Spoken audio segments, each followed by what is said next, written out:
The unrelenting push of commercial projects for Meghan Markle continues at pace. First, we had the incessant desire to try and sell her clothes via affiliate links.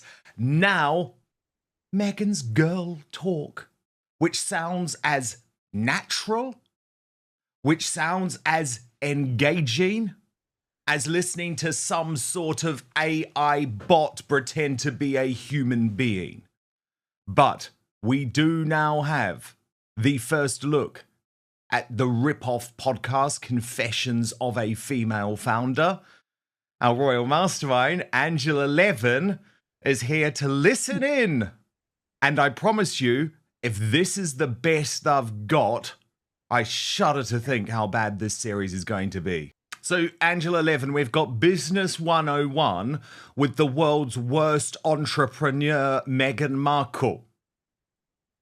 Yeah, she's never done anything really successful, has she? She's either been thrown out or it doesn't work, or she's been nasty about the royal family. I wouldn't call that what she calls herself. I mean, she's incapable of doing something good. And this 1, 2, 3, 4, 5, 6, I'm going to absolutely pour stuff in to the public, because now I know I'm strong and I can do it. It's all sort of baloney, isn't it? And I find it, the more she does it, the more I find it repulsive.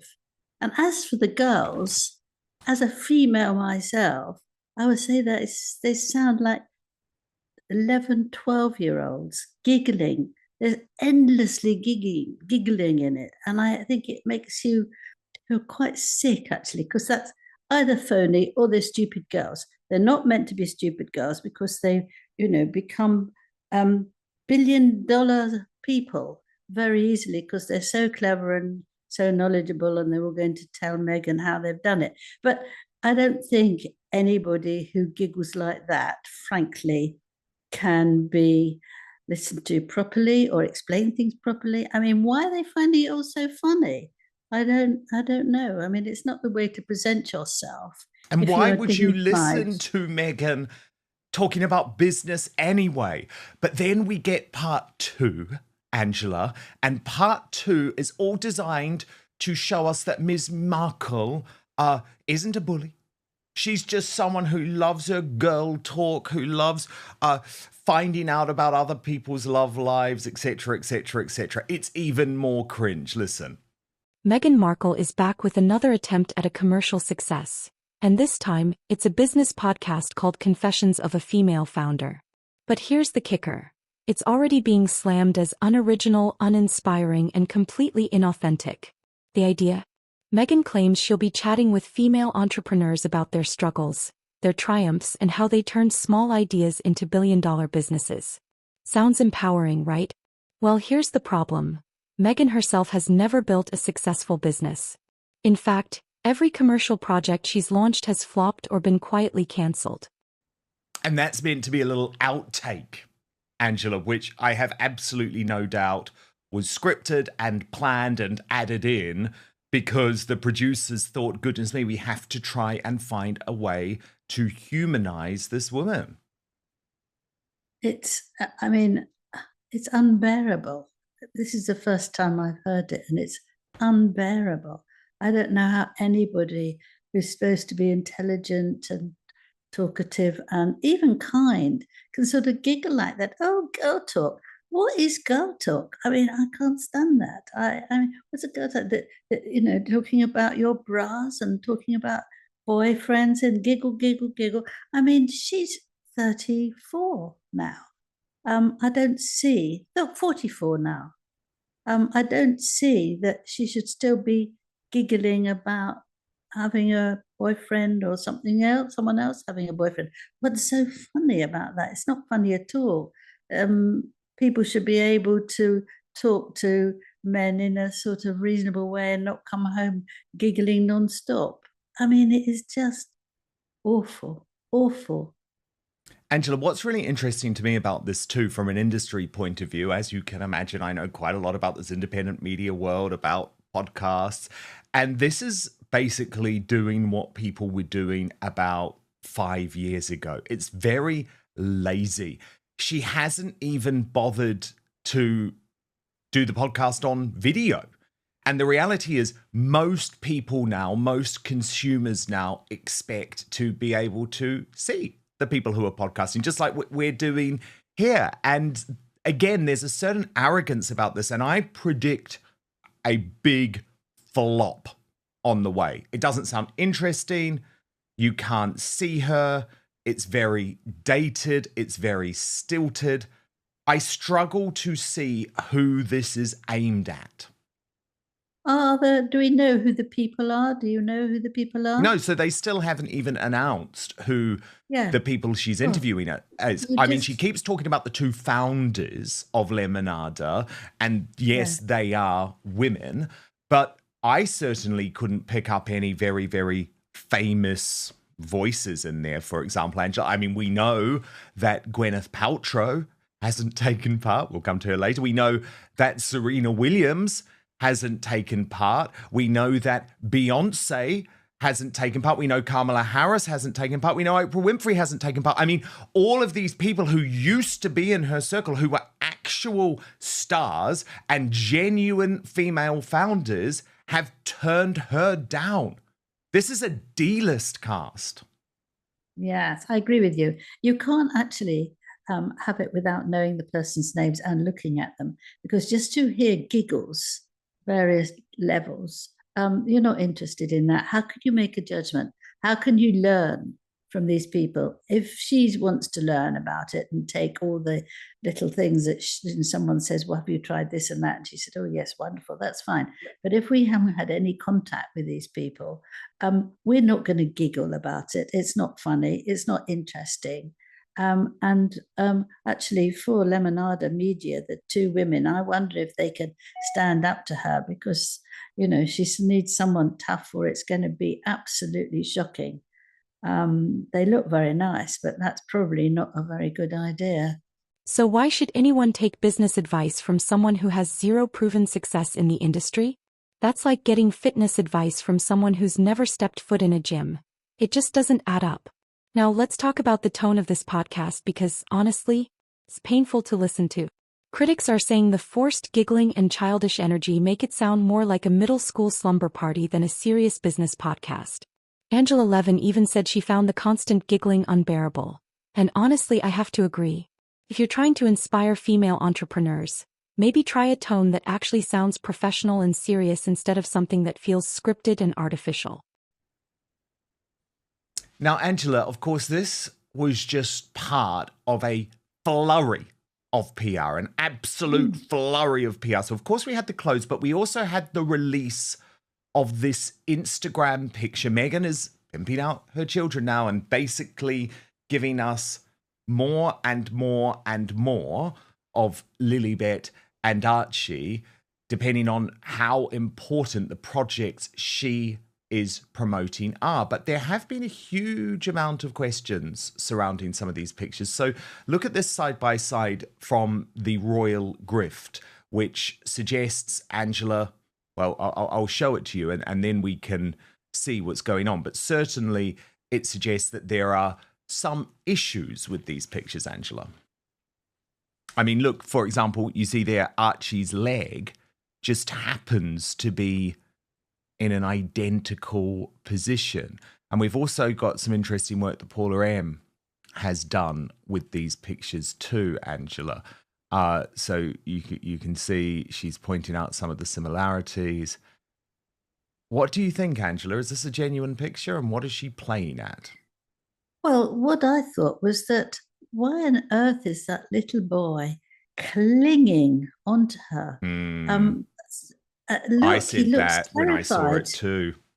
He looks, and his face is right in her blouse. Now, why would he want to do that? It made me feel that he felt very, very scared. I don't know if he's real or he's just in place there, but I can't see the point of showing a photograph of a little boy, you know, who's yours and you love, in that position. I mean, it looks awful for him.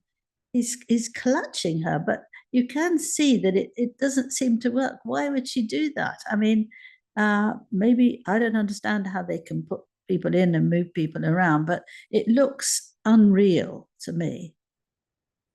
Yeah, I mean, it's certainly very interesting.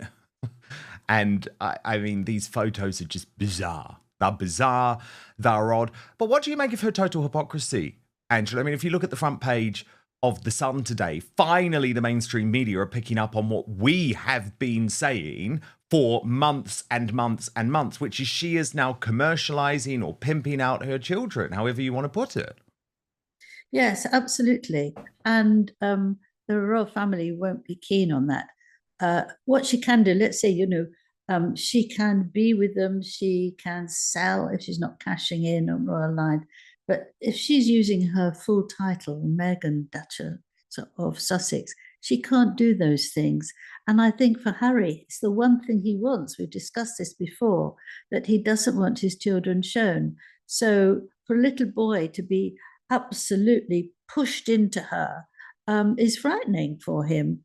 And I don't think it's very maternal at all. And I think the royal family are also worried about how she's using them now, because she is quite obviously, never mind what Harry feels like, never care a second.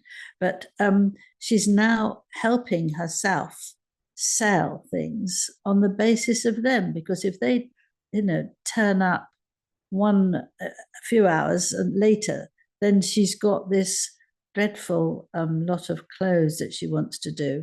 She's really using them, and she knows that if they're there, people are still talking about it, so she'll shove in her clothes. I just find it so disappointing that anyone could behave like that, actually.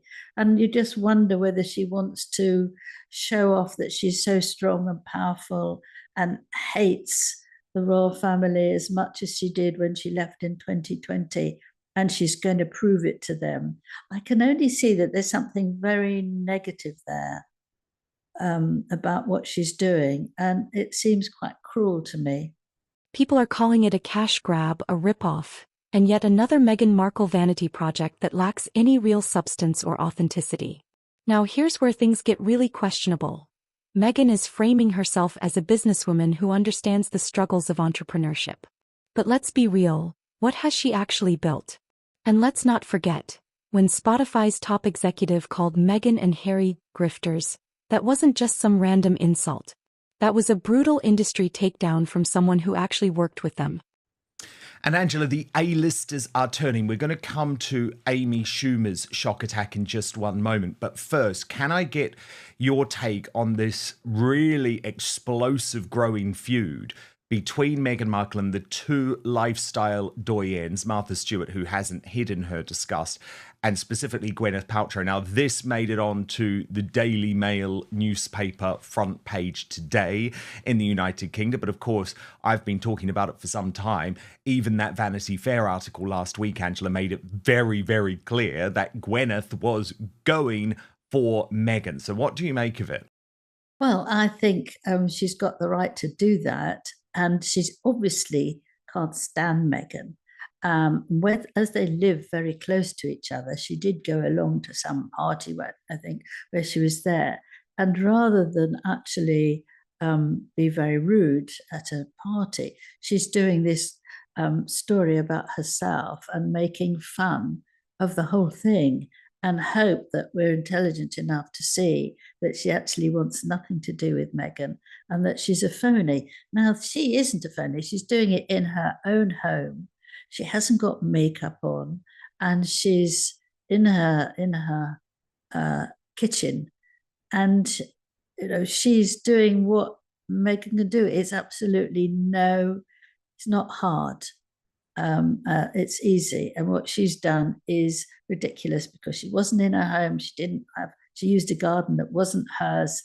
She used all sorts of ridiculous ideas that weren't really ideas. They're little bits and pieces, like all those sprinkles, which nearly drove you mad all over the place.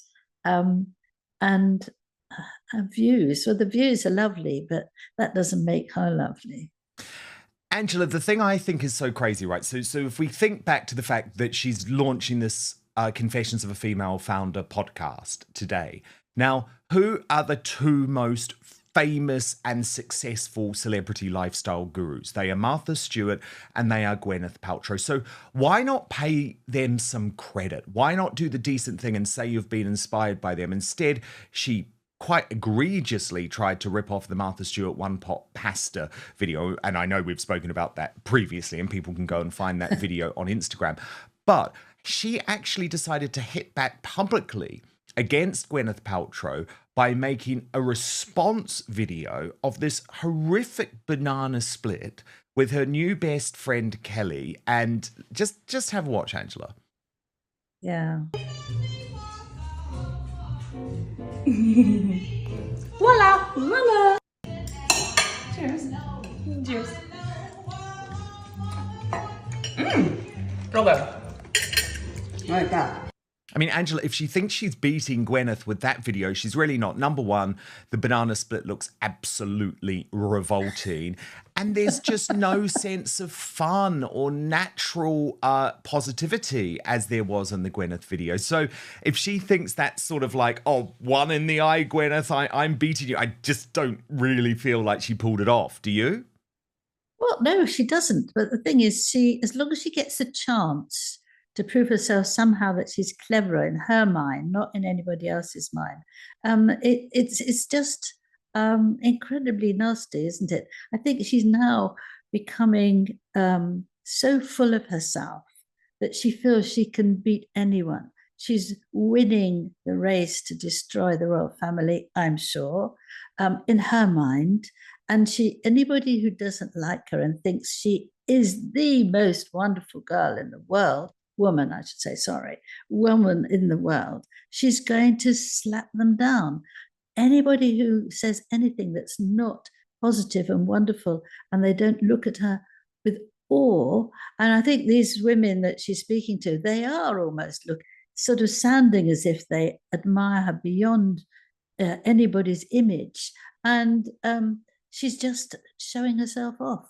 I think she's quite ill at the minute. It just makes no sense to behave like that. No, and then what about that she's doing? And now Meghan wants us to believe she's an expert in brand building? Come on. So where does this leave Meghan? Well, it's not looking good. This podcast was supposed to be her big comeback after the Spotify disaster, but instead, it's becoming another PR nightmare.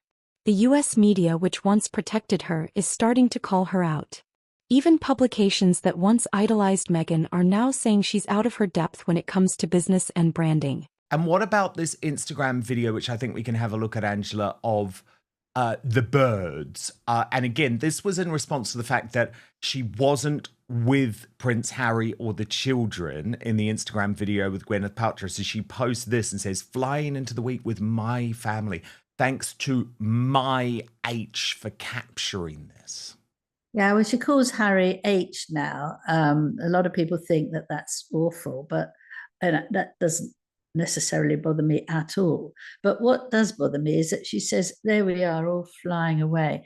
With my family, she doesn't have that sort of family. She's got Harry, who's just, like a servant, and two children who we've never seen since they've been very, very small. And if they were the children that were hers and Harry's. So where is her family? She's had a rows with her mother. She doesn't speak to her father. She's got nothing to do with her in-laws. Where's the big family, I wonder? They're not, where are they flying away for a holiday? I mean, is she going to another country? I mean, it's just all nonsense. It's picked up and put out in a minute, isn't it? It's not thought through, and you have to say, hang on. It's like drinking too much. You just down another one and another one and another one, and you just say, calm down. Just don't do so much because it's getting everybody's nerves. I find it getting on my nerves quite a while ago, and those balloons get on my nerves. Where are the children? All the adults want the balloons? I don't think so. She's just sort of doing things that of desperation, I think, actually. I can't understand it otherwise, because if you want people to enjoy it, and by the way, with her clothes, you can't get them yet. So what's she doing? Why is she putting up the food and the clothes and everything else that nobody can actually buy yet? There'll be something else going on in a few weeks, and it's nonsense. I can't understand it from a sane discussion and a sane behavior. It just seems very, very odd. Now, Angela, I mentioned Amy Schumer, and look at this Daily Mail headline. Amy Schumer mocks Meghan Markle for using Sussex as her surname as she becomes the latest US star to take a swipe at the Duchess after panned Netflix cookery show. Again, this one really shocked me because Amy Schumer is part of the woke Hollywood elite. And I thought, did she really do that? But I mean, watch the video for yourself. And my view is she most certainly did. But I'm having a really good experience with it, and I wanted to keep it real with you about that. And yeah, so MIDI Health, I liked it so much. I had such a good experience that I invested in the company. And yeah, that's all I have to say. And I'm not going to talk. I'm not going to stir the pot. But why don't we have to call Kate Middleton Kate of Wales? And Angela, she was stirring the pot, wasn't she? But good on her. It's true. Yes. I mean, I thought she behaved very nicely. It was very neat. It was very humane, wasn't it? And truthful from her. And so you think, well, she seems, looking the way she speaks, a very nice person. She's not all jumping up and being... At this point, it's clear. Meghan wants to be a business mogul, but Hollywood isn't buying it. And neither is the public. So what's next? Will this podcast actually succeed, or will it go the way of her Spotify deal? Hyped up, overpromised, and quietly cancelled? At this point, Meghan has to prove herself. Because if she keeps pushing projects with no real substance, she risks losing whatever credibility she has left. The question is, can Meghan Markle reinvent herself as a true business leader? Or is this just another failed attempt to stay relevant? Yeah, and Angela, I actually put together like a comparison, a head-to-head, which shows quite clearly that, well, I didn't put it together, by the way. I don't want to take credit for someone else's work. Someone brilliant put it together. But I used it because I think it shows quite brilliantly the fact that Meghan does weaponize her title and Catherine does not. Here's the proof. Yeah. See? Well, she warms, you warm to her. She's not trying to show her off and say, you've got to be very careful because I am a princess, all right. She's not at all like that. She wants to actually relate to people and be warm and listen to them and be their friend. And that's what she does absolutely brilliantly, which is why all the little children rush around her and hug her and don't want her to go because they feel safe. But, you don't have to give your title all the time. You absolutely don't. And it's just snobby. And particularly as she's no longer a working royal, sort of thing, how dare you use that when you're actually only using it for yourself, not for the public, not for all the people in the country and the Commonwealth. You're doing it so that you make sure people know just how important you are, except she's not doing anything for the royals. It's all about her. And we've seen absolutely dustbinfuls of things about her.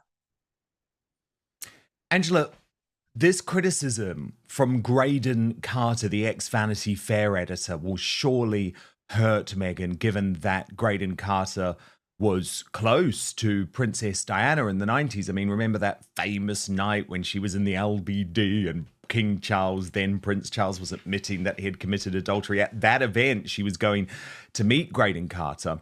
And he talks about that it's wild, I'm wild about Harry, Vanity Fair front page. Or cover, I should say, sorry. That was Meghan's first big cover after dating Harry, and he reveals that Meghan told the reporter, excuse me, is this going to all be about Harry? Because I thought we were going to be talking about my charities and my philanthropy. And he said of Meghan, Yes. this woman is slightly adrift on the facts and reality. And he also said that Diana, who was, remember, his friend, would feel great sorrow about the fact that Harry has been pulled away from his family like this, especially his brother, but also his father. So quite damning words from Graydon Carter towards Meghan Markle. It's very damning words, and as the fact that he didn't recognise Meghan when one of his staff came and said, "Oh, can we use her on the cover?" Because he didn't realise what was going to happen immediately after it came out, and he said, "Well, who is she? Never heard of her." And you know, he was told, and he didn't like her from the start, and he's been right really from his own view. And not only was he very close to Diana, but he, is very close to lots of top people in the world, because it was such a good job that he had. And it's brave of him to come out now and say how he feels. And I expect he's waited until he's bursting because she's so annoyed him and so frustrated him and made him so angry that he does come out with all this. He's not being rude. He's just saying what he thinks. And people are pouring in and saying things about her, which actually seem to run off her skin very easily because she won't take any notice. And as long as her name's there and it's in the papers, she's fine. All right, folks, that's it for today's reaction. If you enjoyed this breakdown, hit that like button, subscribe for more in-depth commentary, and drop a comment below. Is Meghan Markle's podcast another flop, or do you think she'll turn it around? Let's discuss.